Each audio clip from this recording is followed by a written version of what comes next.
We all know that one scene that sticks out like a sore thumb in our favorite movies. From the rave in The Matrix Reloaded to the talking dinosaur in Jurassic Park 3, Alan, these sequences come and go and leave audiences wondering what the hell just happened. And the horror genre is no exception to this, so with that in mind, I'm Josh from WhatCulture.com, and these are 10 more out-of-place scenes in horror movie history. Number 10. Deers everywhere. The Ring 2.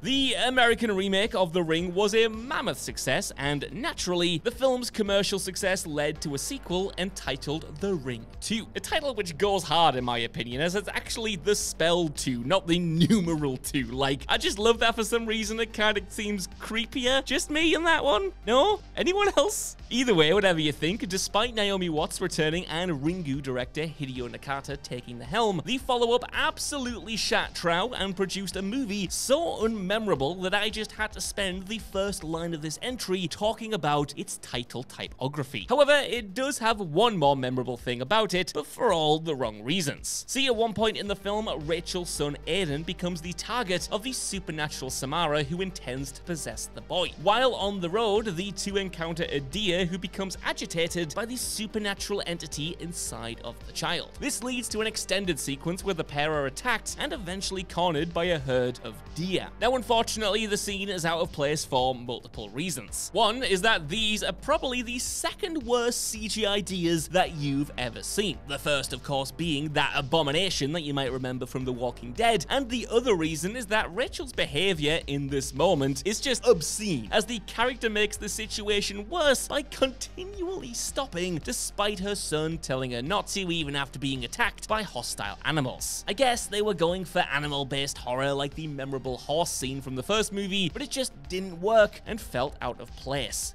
Number 9. Dogs with human faces. A Nightmare on Elm Street 2, Freddy's Revenge.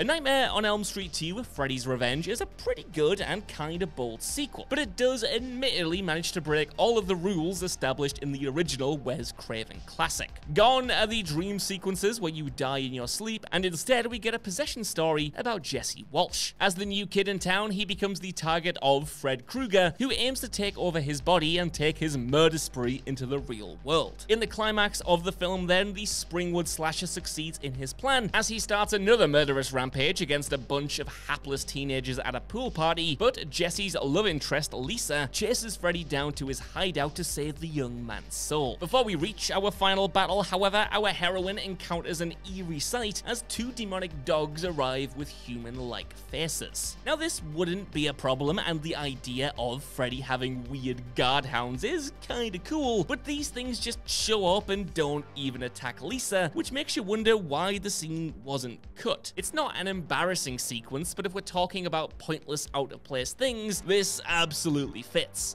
Number 8. Setting up a suicide. Final Destination.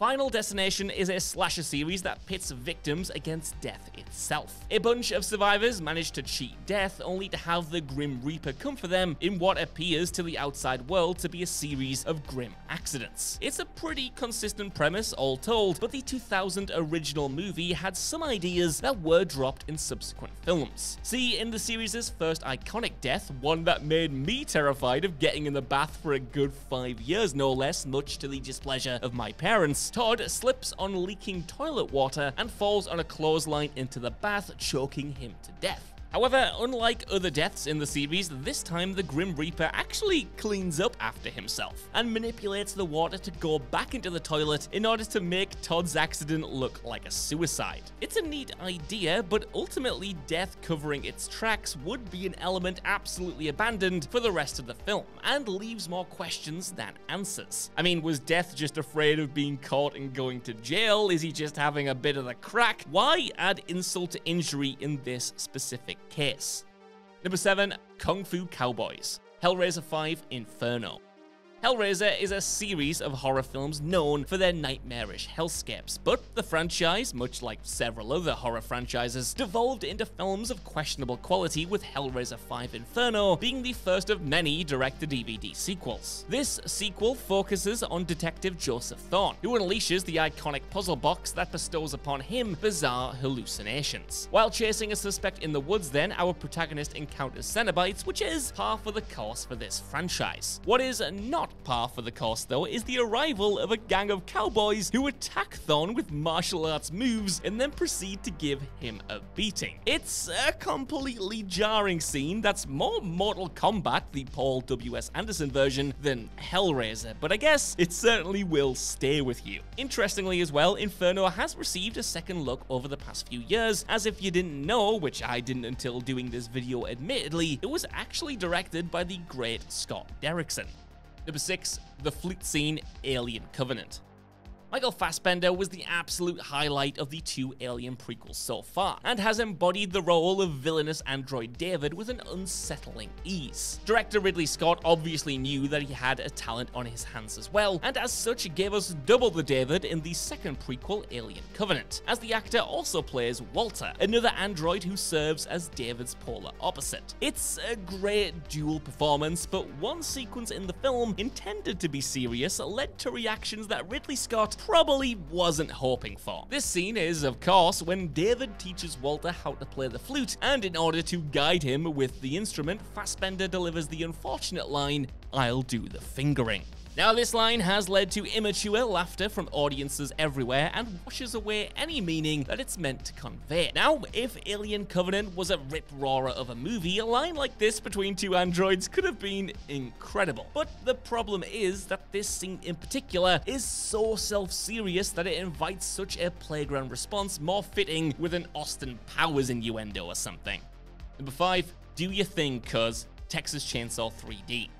Texas Chainsaw 3D focuses on a young woman named Heather who returns to her grandmother's home to collect her inheritance. As it turns out though, she just so happens to be related to the human stew-loving Sawyer family, and more specifically is the cousin of Jedediah Sawyer, aka Leatherface. So, when cop Hartman finds out about her lineage, he decides to have her killed, which forces Heather to team up with the infamous slasher in the movie's final moments. And as she gains the upper hand on the cop, she hands Leatherface his trademark chainsaw to finish off the job before uttering the line, "Do your thing, cuz." Not only is it the dumbest line in the movie, but it also makes no sense why Heather would team up with the man who just killed her friends moments earlier, even considering the circumstances. Turning Leatherface into a kind of anti-hero remains one of the most baffling decisions ever made in this franchise, with Heather's line serving as the cherry on top. Number 4. The Death of Ben Tramer, Halloween 2. In John Carpenter's Halloween, Ben Tramer was nothing more than a character mentioned in passing by Laurie Strode. Come Halloween 2 though, the young man would be the centerpiece of the sequel's most unintentionally hilarious scene. So, where to begin? It all starts with Sheriff Brackett and Dr. Loomis continuing their pursuit of Michael Myers. And when they see a man wearing the familiar overalls and a similar looking mask, the good doctor tries to shoot the figure on sight, but in the ensuing chaos, the man is then rammed by a nearby cop car, which causes an explosion that then burns him to death. Yeah, talk about escalating quickly. Brackett then asks Loomis if it was Michael that they killed, as if the doctor could tell the identity of a, let's repeat, burning and crushed corpse, but it's later revealed, of course, that it was actually Ben Tramer who was killed in sadly the wrong place at the wrong time. Now, there are a lot of things that are quite comedic about this scene. The first, of course, is the sheer coincidence that someone would be wearing the exact same costume that Michael Myers wears, and that's before getting into the categorically insane high-speed car that rams Ben out of nowhere. It's absolute carnage from top to bottom. Number 3. Pancakes, Cabin Fever. 2002's Cabin Fever is about a group of teenagers who fall victim to a flesh-eating virus. And while the film launched the career of Eli Roth, one of the most talked about moments in the flick is the pancake scene that comes out of nowhere. In the film itself, Bert heads to a convenience store seeking aid when he encounters a boy named Dennis. But the child doesn't seem too well as he starts shouting "pancakes" multiple times at the man. And things escalate further when Dennis starts to perform some martial arts moves, all captured in slow motion. He then bites Bert out of nowhere while the boy's father blames the man for what just happened. Now, the scene itself manages to be memorable all of these years later due to just how bizarre a sight it is and how odd the dialogue is. Also, something interesting to add in here is that it wasn't even part of the original script, which you can probably tell, and was added at the last minute. See, Dennis's actor Matthew Helms practiced taekwondo during breaks, which impressed Eli Roth so much that he added the scene to showcase the boy's impressive moves. Number 2, The Dream Trap Saw 3D. Saw was the dominant horror series of the 2000s, but by the end of the decade, times were changing. Other, fresher series like Paranormal Activity became huge hits and tanked Saw's popularity, which led to Saw 3D being crafted as a blockbuster ending. But the film wasn't what it set out to be, boasting terrible effects and an incredibly unsatisfying finale. One particularly distracting scene, though, is the pain train sequence. See, Jill Tuck, who is the wife of the original Jigsaw, left Detective Hoffman for dead at the end of Saw 6. But Jigsaw's successor managed to escape, leaving Tuck worried that he may come for her. And her worst fears come true when she's captured and placed on the pain train. Now, as you might have guessed, this device features a motorized contraption with a blade pointed at the chained victim's direction. Hoffman then activates the trap, and as the train gains speed, it rips through Jill and cuts her in half. Why this is out of place, though, is that unfortunately, this cool death actually just turns out to be a nightmare fake-out, which was a first in the series. Number 1, The Roaring Shark, Jaws: The Revenge.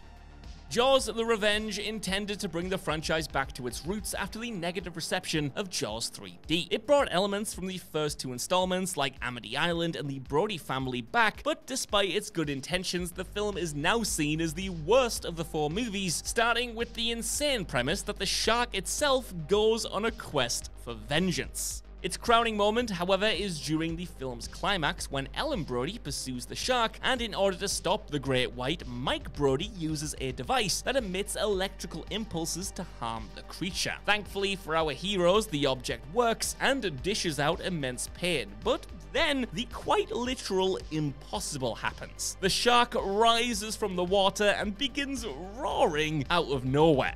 As many people have pointed out in the years since, great whites don't actually have vocal cords, which makes this biologically impossible, but even getting away from that and suspending our disbelief, another baffling fact is that the sound effect itself actually hails from an old Tom and Jerry cartoon. So what you're watching is kind of literally a cartoon brought to life. It feels like a Looney Tunes skit. In a film with a ridiculous premise like this, seeing and hearing a shark roar remains its biggest achievement. And it's probably for the best that this was the last Jaws movie ever made.